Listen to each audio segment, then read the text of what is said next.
SIR মামলায় খোদ সওয়াল মুখ্যমন্ত্রী মমতা বন্দ্যোপাধ্যায়ের। আগাগোড়া নির্বাচন কমিশনকে নিশানা। এসআইআর মামলায় বেনজির দৃশ্য সুপ্রিম কোর্টে। সুপ্রিম কোর্টে উপস্থিত আইনজীবী মমতা। সাধারণ মানুষ হিসেবে সওয়াল বললেন মমতা। নির্বাচন কমিশনকে নিশানা করেন মুখ্যমন্ত্রী মমতা বন্দ্যোপাধ্যায়।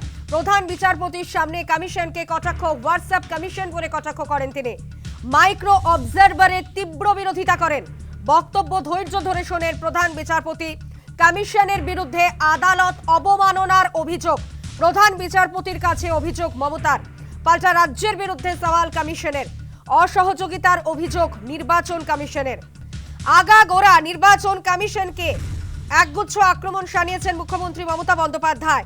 মাইক্রো অবজারভার থেকে লজিক্যাল ডিসক্রিপেন্সি ইস্যু ধরে নিশানা করা হয় কমিশনকে। গণতন্ত্র রক্ষা করুন প্রধান বিচারপতির কাছে আর্জি করেছেন মমতা বন্দ্যোপাধ্যায়। কমিশনকে 6 বার চিঠি দিয়েও উত্তর মেলেনি। নির্বাচনের আগে বা পশ্চিমবঙ্গকে টার্গেট করা হচ্ছে। শুধু নাম মোছার জন্যই এসআইআর করা হচ্ছে। বাংলার মানুষকে পিষে মারার চেষ্টা চলছে। সুপ্রিম কোর্টের নির্দেশ মানছে না কমিশন। সুপ্রিম কোর্টে সওয়াল মুখ্যমন্ত্রীর। এদিকে বিচারপতি তিনি বলেছেন, মৃত বা স্থানান্তরিতদের নাম থাকা উচিত নয়। প্রকৃত ভোটারের নাম বাদ যাক আমরা চাই না, এমনটাই বলেছেন প্রধান বিচারপতি। মমতা বন্দ্যোপাধ্যায়ের সঙ্গে ছিলেন আইনজীবী কল্যাণ বন্দ্যোপাধ্যায়ও। তিনি বেরিয়ে এসে কি বললেন শোনাবো আপনাদের। এই যে স্ট্যাচুটে যে ক্ষমতা দেয়া আছে ইআরও এবং ডিআরও, সেই ক্ষমতা কেড়ে নিয়ে মাইক্রো অবজারভারদের দিয়ে তাদের ডিসিশন নিয়ে আছে, সেটাও ইলিগাল।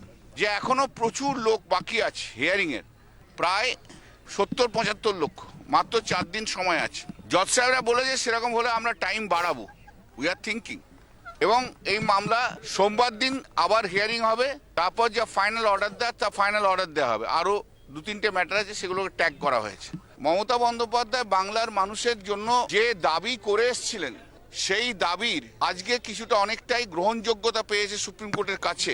এবং যেগুলো বলেছেন সেগুলো মোটামুটি ভাবে এগ্রি করেছেন।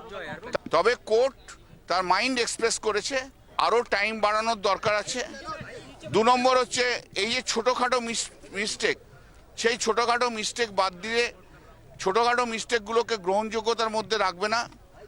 3 নম্বর হচ্ছে শুধু দেখার দরকার কোর্টের, সেটা হচ্ছে যে যারা ডেথ তাদের নাম বাদ যাক, যারা বেঙ্গল থেকে চলে গেছে অন্য কোথাও চলে গেছে তাদের নাম বাদ যাক।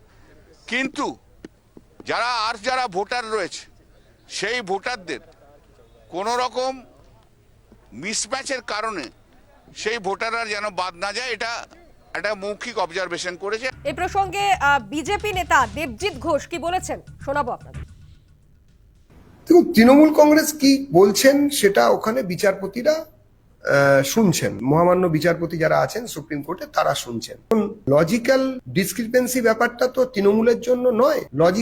ইললজিক্যাল ডিসক্রিপেন্সি বা লজিক্যাল ইনডিসক্রিপেন্সি এইগুলো নিয়ে তৃণমূল রেগুলার চর্চা করে। তৃণমূল কিভাবে কি বোঝাতে চাইছে সেটা বড় কথা নয়। তৃণমূলের চাওয়া একটাই, হুজুর মাই লর্ড, যে করে হোক এসআইআর এর যা হচ্ছে সব বন্ধ করে দিন। মৃত ভোটার, বাংলাদেশ থেকে আসা অনুপ্রবেশকারী মুসলমান ভোটার, রোহিঙ্গা মুসলমান ভোটার, হারিয়ে যাওয়া ভোটার, এদের নাম আবার যোগ করে দিন, এদেরকেও বৈধতা দিন।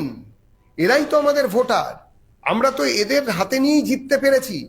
তৃণমূলের এই কথা ওনারা বলতে চাইছেন অন্যরকম মোড়কে। আসলে মমতা বন্দ্যোপাধ্যায় জানেন জনতার আদালতে তিনি হেরে গিয়েছেন, জনতার রায় পরিষ্কার। এখন সেই জন্য তৃণমূলের লোকজন মমতা বন্দ্যোপাধ্যায় সমেত ওই 340 জন সরকারি কোষাগারের পয়সায় দিল্লিতে যে যাত্রা রচনা করতে গেছেন সেখানে দাঁড়িয়ে ওরা ওই যাত্রাপালা করবেন।